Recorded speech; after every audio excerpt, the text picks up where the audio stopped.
আমরা অপেক্ষা করছি, কারণ একটা সুন্দর নির্বাচন হবে। নির্বাচনের পরে আমরা আমাদের পুরনো ঠিকানায় ফিরে যাব।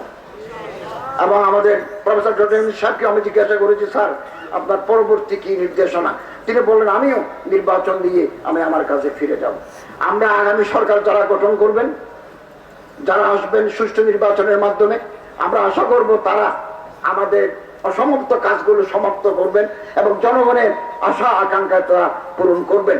কিছু অসুবিধা তো থাকেই, সবসময় থাকে। আমাকে কেউ গুরুত্ব দিল না, তাতে কিছু আসে যায় না। আমি সমাজে এমন অবদান রাখবো, গুরুত্ব দিতে তারা বাধ্য হবে। এই গুরুত্ব আমাকে তৈরি করতে হবে। আমাকে মানুষ গালি দেয়, আজে বাজে কথা বলে, আমি এগুলো দেখি না। আমি আজকে আসছি যে ঢাকা থেকে লঞ্চে, আমি লঞ্চের উপরে রাত 1টা পর্যন্ত ফাইল স্বাক্ষর করেছি এবং এখন ফোন করে মিনিস্ট্রির খোঁজ নেব। আমাদের রাত্রি 24 ঘন্টা কাজ, 9টা 8টা 4টা কাজ নয়।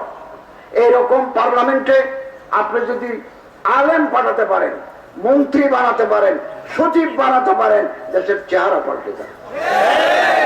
ওই দিন আমাদের অপেক্ষা করতে হবে। এটা হতে পারে ফেব্রুয়ারি, হতে পারে আরো পরে, হতে পারে 2030, 2050।